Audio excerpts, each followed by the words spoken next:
Yamaha adalah produsen yang gila banget sama inovasi. Dalam 10 tahun terakhir, Yamaha hampir selalu berhasil membuat gebrakan baru di Indonesia. Misalnya tepat 10 tahun lalu, Yamaha berhasil menggebrak pasar Indonesia dengan Yamaha Aerox 155. Setelah kemunculan motor ini, Aerox berhasil merubah landscape pasar matic secara keseluruhan, mulai dari penjualan sampai desain. Setahun sebelum Aerox keluar, Yamaha juga sudah memberikan gebrakan yang cukup menarik, yang mana mereka mengeluarkan Yamaha NMAX. Walaupun PCX sudah lebih dulu ada di pasar Indonesia, namun Yamaha berhasil membentuk pasar ini. Nggak sampai di situ, pada bulan Juni tahun 2024, Yamaha lagi dan lagi menggemparkan pasar Indonesia, yang mana mereka memberikan penyegaran cukup masif di motor matic premiumnya. Ya, Yamaha mengeluarkan fitur YSCVT alias turbo di Yamaha NMAX. Nggak sampai di situ juga, selang beberapa bulan, Aerox pun juga dikeluarkan generasi terbarunya dengan menggunakan fitur yang sama. Dan peluncuran motor Yamaha ini benar-benar heboh banget. Bahkan ironisnya, Yamaha NMAX keluar tepat setelah 1 minggu PCX terbaru dikeluarkan. Karena saking hebohnya Yamaha, launching PCX jadi terganggu, bahkan bisa dibilang hampir tidak ada yang membahas motor ini. Ya, bingung juga sih apa yang mau dibahas, soalnya secara keseluruhan motornya masih sama aja. Cuma berubah di cover stang sama lampu belakang doang, sisanya ya sama. Kemudian nggak sampai di situ aja, Yamaha bikin hebohnya. Pada bulan Maret tahun 2025, Yamaha mengeluarkan Yamaha Gear Ultima. Motornya sih biasa aja, tapi cara Yamaha bermarketing luar biasa heboh. Motornya ditenggelamin di kali, ditarik alat berat, bahkan motornya sampai mengangkat motor lain. Dengan teknologi yang mutakhir, marketing yang heboh, seharusnya tahun 2025 adalah tahunnya Yamaha. Apalagi kalau kita melihat data penjualan tahun-tahun sebelum Yamaha bikin heboh, misalnya di tahun 2023. Di tahun 2023, Yamaha berhasil menaruh motornya di peringkat 4 motor terlaris di Indonesia, yang mana Yamaha NMAX berhasil terjual lebih dari 550.000 unit di tahun tersebut. Dan angka ini tentu aja di atas Honda PCX yang hanya terjual di 400 ribuan unit. Kemudian selain NMAX, Aerox pun ada di peringkat 6 dengan total penjualan sebanyak ratusan ribu unit juga.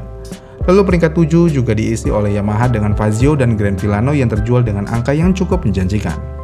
Peringkat 9 juga diisi Yamaha dengan Yamaha Mio M3. Dengan angka yang menjanjikan ini, nggak heran Yamaha ngebet banget dengan inovasi baru di motor keluaran terbarunya. Namun sayangnya dengan inovasi baru, desain baru, dan gaya marketing yang baru, Yamaha malah terkesan melempem dalam hal penjualan dan hype motornya. Bentar, perlu digarisbawain dulu. Penjualan Yamaha cenderung stabil sebenarnya, bahkan naik secara persentase sekitar 4%. Namun masalahnya adalah angka penjualan secara keseluruhan di Indonesia naik secara keseluruhan, yang mana di tahun 2025 hampir 6 juta unit motor terjual di Indonesia. Yang berarti jika penjualan stabil atau bahkan hanya naik 4%, jika dikalkulasikan secara angka, sebenarnya penjualan Yamaha itu agak menurun. Dan ini bisa kita lihat di daftar 10 motor terlaris di Indonesia. Di tahun 2025, motor Yamaha hanya bisa masuk ke peringkat 5, yang mana Yamaha NMAX masuk di peringkat tersebut dengan angka penjualan kurang lebih cuma di 360.000 unit aja. Sedangkan di tahun-tahun sebelumnya, NMAX selalu lebih unggul dari PCX. Dan di tahun 2025, PCX masuk di peringkat 3 dengan angka penjualan sekitar 450.000 unit. Nggak cuma NMAX, Aerox pun turun peringkat juga, yang mana Aerox ada di peringkat 7 dengan angka penjualan cuma di 240.000 unit aja. Dan Yamaha Gear yang udah all in banget secara marketing, tidak masuk di kategori ini. Jika dilihat secara keseluruhan, Yamaha seperti melempem di tahun 2025 apalagi di tahun 2026 ini. Motornya kehilangan penjualan di pasar yang sedang berkembang. Motornya juga kehilangan hype dalam waktu yang singkat. Ya, kita harus mengakui di akhir tahun 2024 sampai awal 2025, turbo menjadi sesuatu yang hype banget. Bahkan banyak orang yang mencela Honda karena tidak memiliki sesuatu yang baru seperti Yamaha. Tapi sayangnya hype tersebut benar-benar sesaat banget karena di akhir tahun 2025 apalagi di awal tahun 2026, turbo sudah menjadi sesuatu yang biasa, bahkan sudah tidak terlihat spesial lagi di kebanyakan mata orang. Namun apa yang salah? Kenapa Yamaha malah melempem di tengah gempuran teknologi modern? Jawabannya adalah motor Yamaha terlalu canggih dan terlalu futuristik.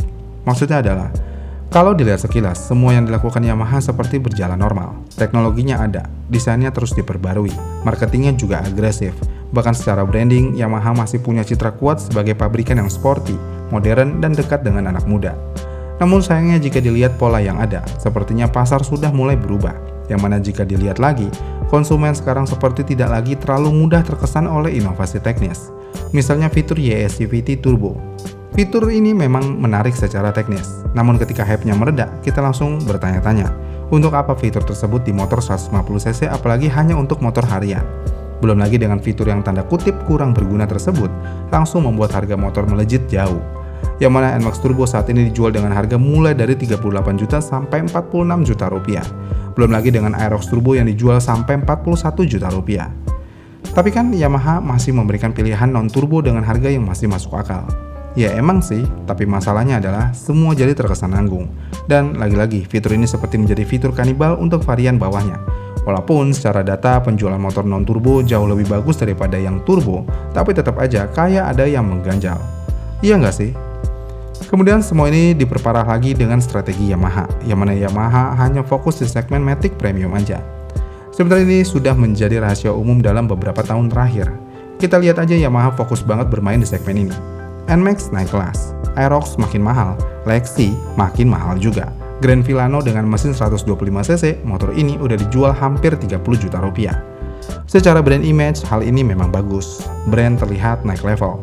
Namun masalahnya pasar terbesar Indonesia bukan di situ, karena mayoritas pembeli motor Indonesia masih bermain di kelas entry level dan value for money. Dan pasar yang berkembang di tahun 2025 adalah pasar entry level, bukan pasar atas. Dan sayangnya Yamaha hanya fokus di pasar yang pertumbuhannya terbatas.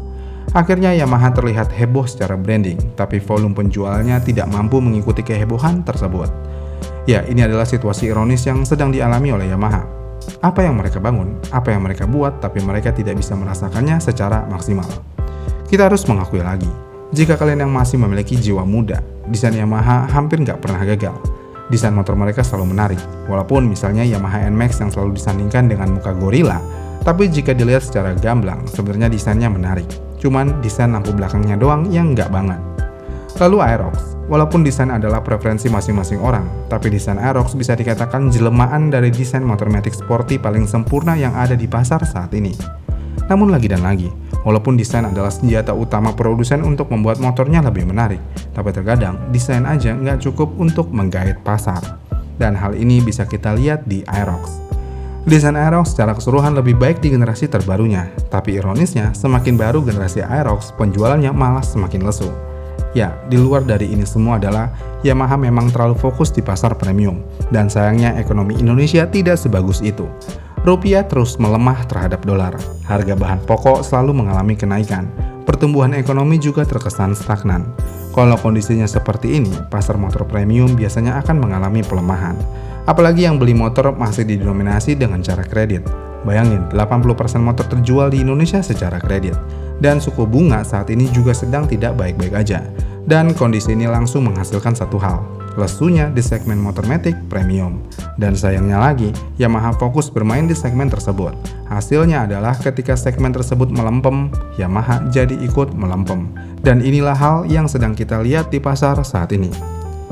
Yamaha melempem bukan karena produknya yang jelek atau mirip gorila, tapi Yamaha ikutan melempem karena kondisi ekonomi yang melempem juga.